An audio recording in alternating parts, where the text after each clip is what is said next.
I'm here to kill a lie that you have considered and even defended at least 100 times. It's the lie to just shove it all up and just drop out from school. After all, who uses quadratic equations or Newton-Raphson equations in the workplace, right? Wrong. You've been deceived into abandoning the source of hope left for the common man to survive and possibly thrive in a world that doesn't advocate for his success. This video helps to uncover the truth underneath and how you can redeem yourself while there's still time. Intro: the lie we all bought. You've been lied to. You've been told that the smartest people dropped out of school, that college is a scam, that books are outdated, that education is dead. You've been told that real geniuses, like Zuckerberg, Jobs, and Gates, walked out of classrooms and into billions. And so, you sit, scrolling, watching, convincing yourself that rebellion is the same as brilliance. But here's the truth. It's not. For every dropout who became a billionaire, there are 10 million others who dropped out into obscurity. And the few who made it, they weren't escaping school, they were escaping limitation. They didn't reject learning, they were obsessed with it. Chapter 1: The Manufactured Rebellion.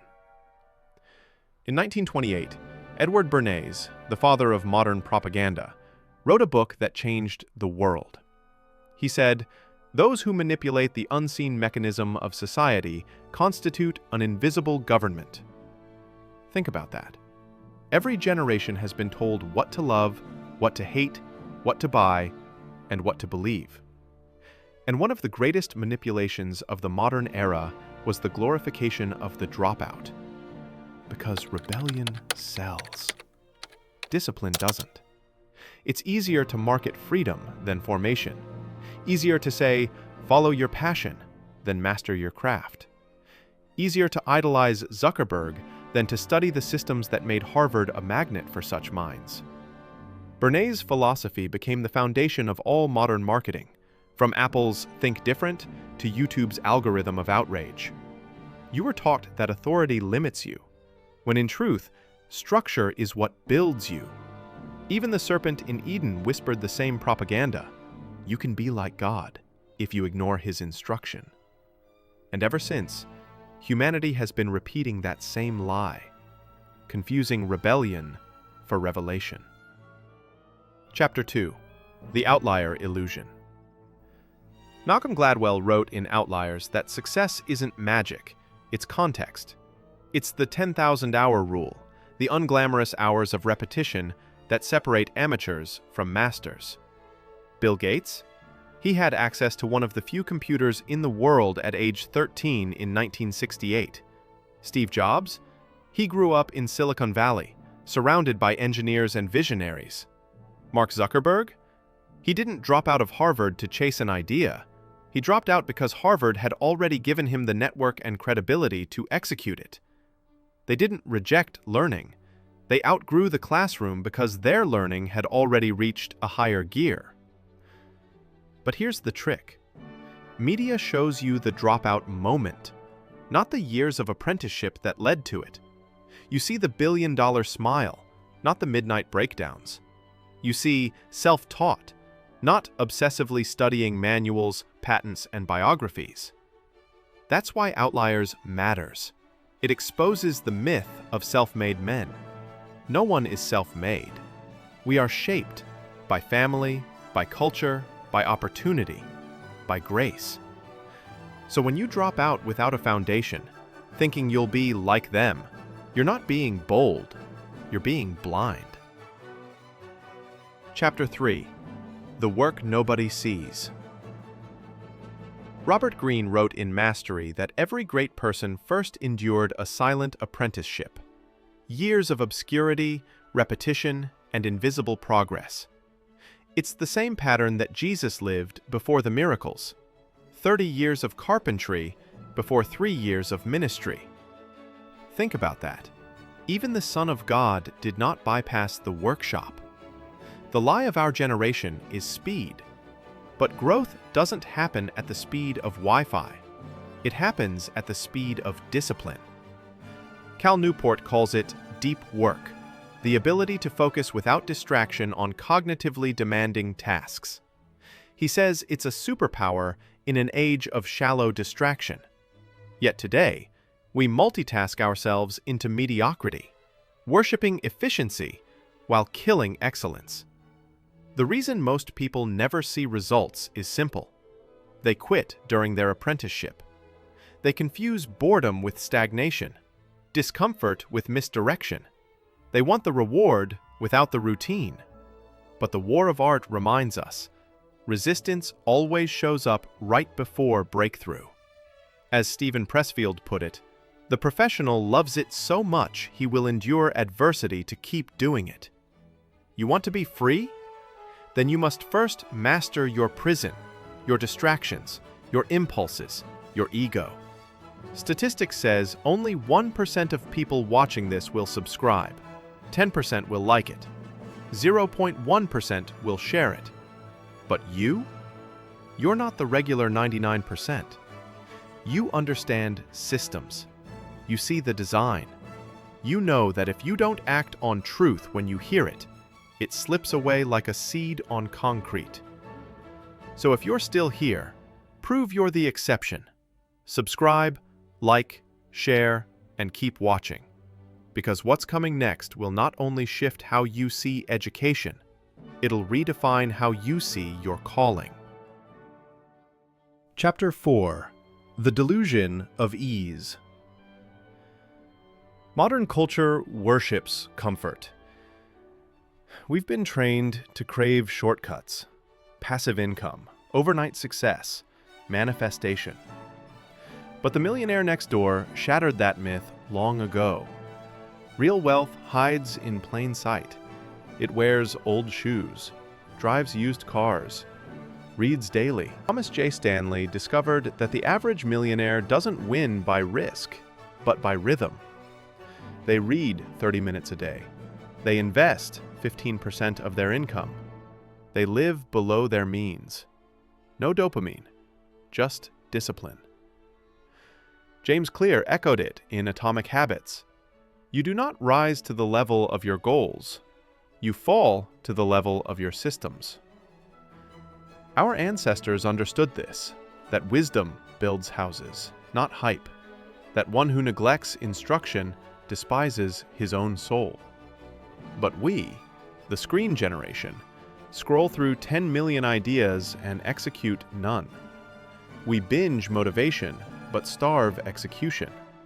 We applaud rebellion, but mock structure. And then we wonder why our lives feel empty, even when we're free. Freedom without formation is chaos. That's why even heaven has order. Even creation had sequence. First the day, then the night. So what makes you think your destiny will form without structure? Chapter 5. The Return to Reading. Every civilization that fell did so when it stopped reading. Books are the memory of humanity, the mind of the dead speaking to the living. When you read, you time travel. You sit with Da Vinci in his workshop, with Solomon in his wisdom, with Viktor Frankl in Auschwitz, whispering, when we can no longer change our situation, we are challenged to change ourselves. Every book is a mentor in disguise. Every page you turn refines your perception. Bill Gates once said, "Reading is still the main way that I both learn new things and test my understanding." Mark Zuckerberg ran a book club for a year. Oprah built an empire around the stories she read. And yet, we scroll, we tweet, we skip. Our generation doesn't lack access. We lack attention. And without attention, there is no revelation. Reading is the lost discipline of kings. That's why Scripture says, it is the glory of kings to search out a matter. You cannot reign in life if you refuse to research it. So if you truly want to escape mediocrity, read. Read like your future depends on it, because it does. Before we continue, I've curated a resource called 100 Must-Read Books to Rewrite Your Life Script. These are the books that dismantled my illusions and rebuilt my mind, from business to purpose to faith. You'll find the link in the description below. By accessing the list and buying through the links, you're supporting me to keep making content like this. Thank you. Now, let's get back to the truth. Chapter 6. The Awakening. We are not lost because we lack intelligence. We are lost because we lack illumination.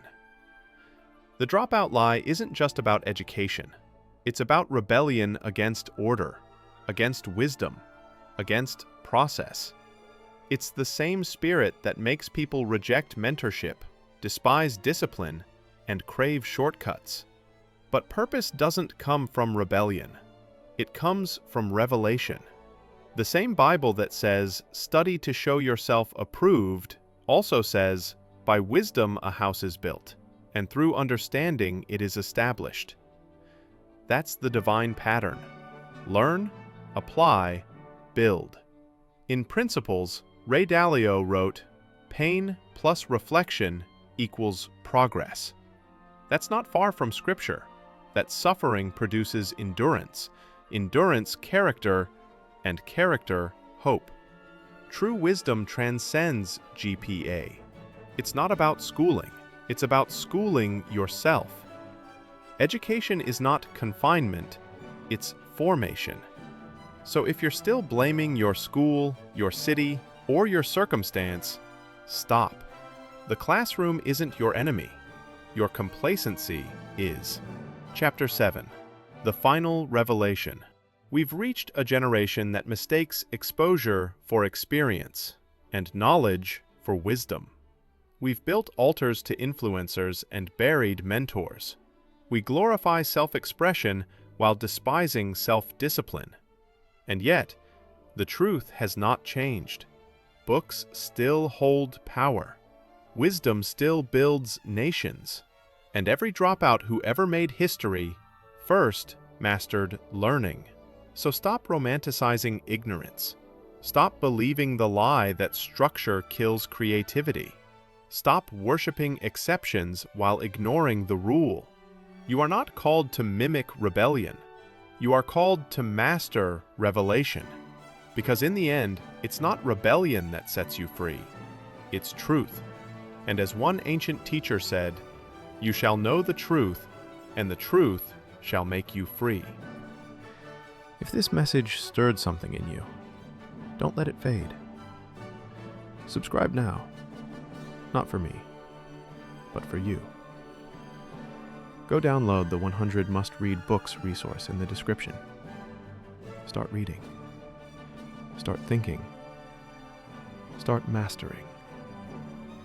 Because your future self is watching this moment right now and hoping you finally choose formation over fantasy. The lie is over. It's time to rise. Read, build, master, and walk in truth.